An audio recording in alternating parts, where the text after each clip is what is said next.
Good day everybody, this is Peter from Tales Productions and welcome back to Star Trek Online. This is the Jem'Hadar / Dominion playthrough on a free-to-play account. Thank you very much for joining me. Today I will be doing a review of the Gamma Quadrant storyline.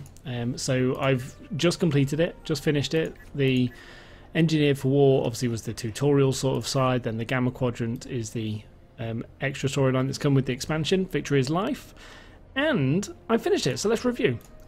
I do this for all of the ones on my other playthroughs, all of the series, all the sort of chains, so like the Klingon War I did a review, the Romulan Mystery did a review for that. So I'm just going to approach this in exactly the same way. Exactly the same way. So the very first thing I'm going to talk about is, is, okay, storyline. I want to start with a massive positive. Storyline, I feel, has hugely stepped up. It was a massive improvement. Really good. So the storyline of the Gamma Quadrant, I don't want to give any spoilers away if you haven't watched the other series and you're just looking for a sort of outline review.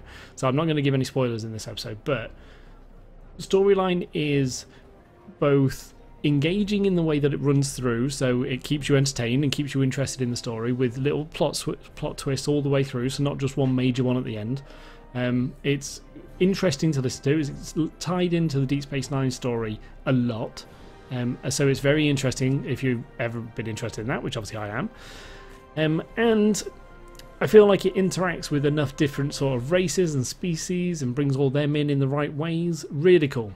Really clever. I love the storyline for the Gamma Quadrant, and it keeps interesting throughout. So in all of the other ones that I've reviewed, I think I could pick a week, a couple of episodes sort of in the middle, but I would say all of this, every single episode as part of the Gamma Quadrant storyline, I'd say is very strong. There's no weakness, all good. Storyline, massive positive. It wins. Including what I'm going to say is the strongest episode I've ever played, Quark's Lucky 7. I said it during the episode, I think, or at least at the end I did a little mini review of that one, just because it really deserved it. Incredible episode. Probably my favourite thing in the game right now. Hopefully that's the same for others, and you can let me know in the comments below. So, that's storyline. Great improvement. Secondly, I want to go through the Deep Space Nine improvements. This has come with Victory is Life as well, as you can see. This is Quark's Bar. So, first thing I'd like to say about Deep Space Nine is how accurate it is to the TV show, to the Deep Space Nine TV show. I think it's incredibly accurate. They've done a great job in keeping it to the right look and feel. There are, however, a couple of things that do let it down. I'm going to say three things that let it down. Firstly, scale. So it feels small, feels tiny, and generally, I think anyway, if you put a person in like a Deep Space Nine in Quark's Bar, it'll be larger than this. I might be totally wrong, and maybe it just feels that way because of the way it is in the game. It feels a bit smaller than it should. Secondly, maybe this is a polish thing. I think both of these points, actually 2 and 3, are both just polish points, which I always bring up, so I apologise again for bringing it up. But secondly, duplicate characters, duplicate NPCs. So this girl here, with the blonde hair, she shows up literally everywhere. There's about 6 of her walking around the station, and every now and then, if you're lucky, you'll catch 3 of them converging in the right place. So there's a lot of duplicate NPCs out there, and I know that's sort of an easy thing for them to put in, and it's a quick job. They can just bang them out as duplicates a lot of the time, but that shows a lack of finesse and polish, I would say. And thirdly, the AI for their movements and walking around. Look at these guys. This is on live. This is what they're doing right now. A massive group of NPCs just walking back and forth in Quarks. It's a bit lacking of polish, I would say.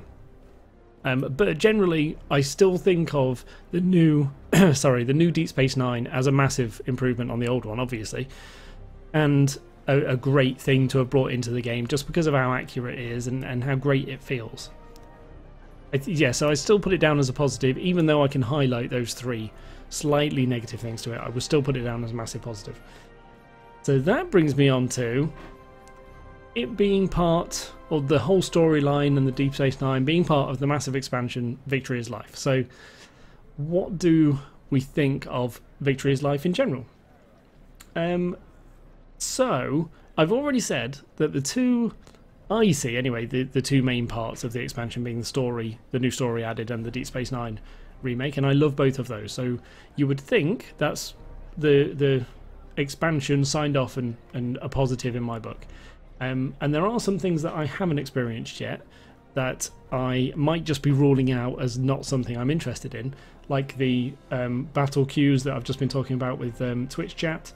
And what's that? So battle zones in the Gamma Quadrant, things like that I haven't done, and I will be doing, but only once I cap my main character, and then I'll see how much they bring to the table. But I'm almost certain, or the way I'm thinking of it anyway, is that they are endgame content in a game that, or the same endgame content basically for another faction that you've already been doing. And it's slightly different, I know, that you can do, it's sort of a building up to a main event, it's sort of a storyline within a battle zone, I guess. But I don't see that as a massive input as an expansion, and therefore the only things are this storyline and the Deep Space Nine remake, and I don't see that as an expansion. That's not big enough, is it?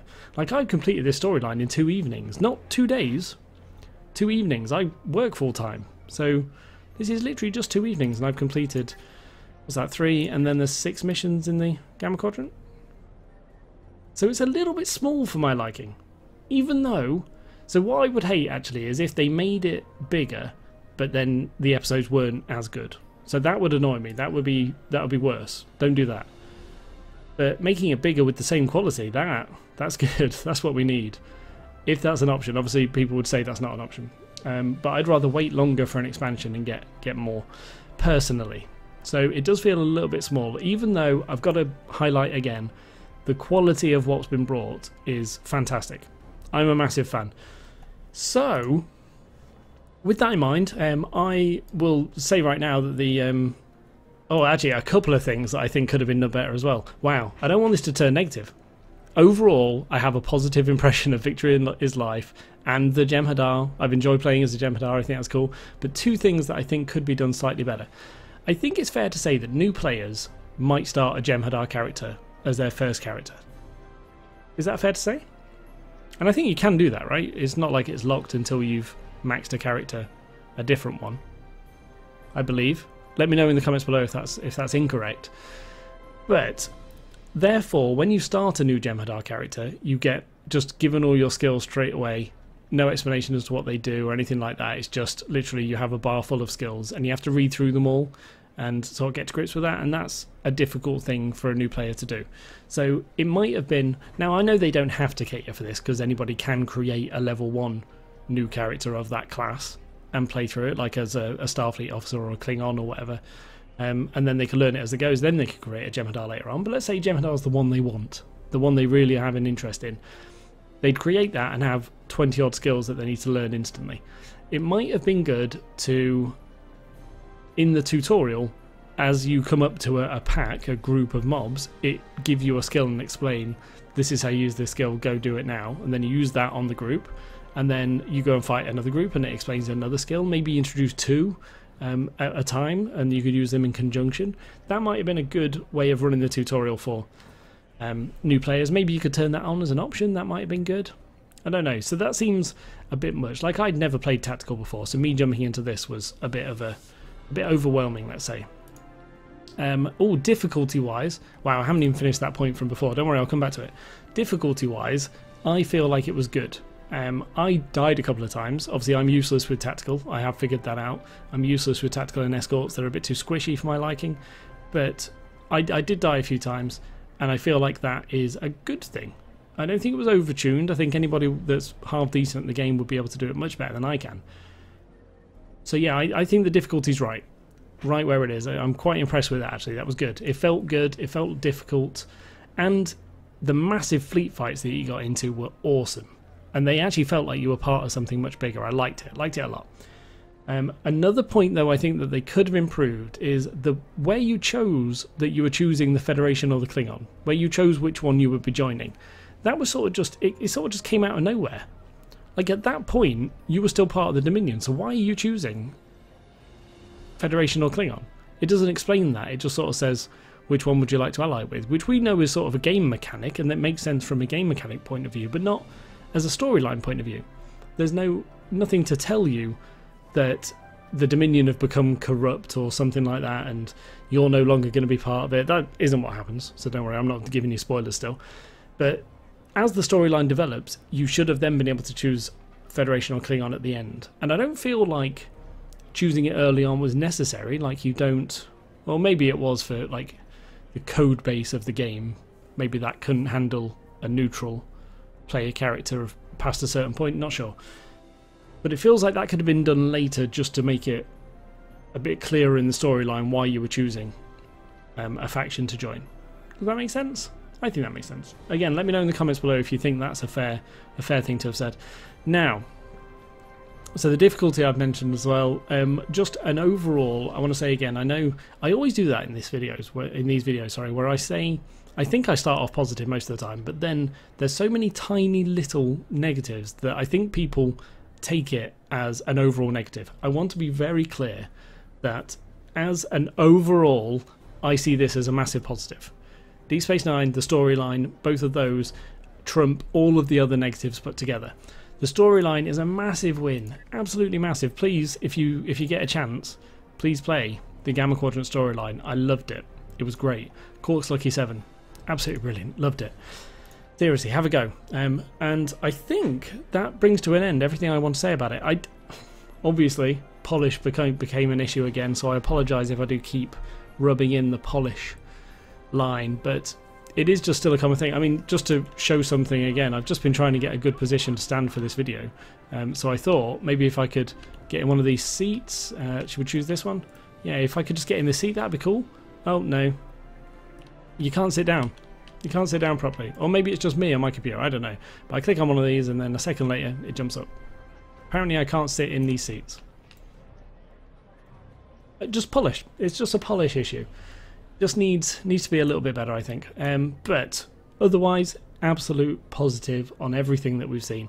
So that's all I've got to say about the Gamma Quadrant, the Jem'Hadar, the Dominion, Victory is Life, all of the good stuff. It is great. Give it a go. I loved it. Thank you very much for watching. Hope you enjoyed, hope you are enjoying, hope you will enjoy, but by far the most important thing is to look forward to the next episode of Star Trek Online.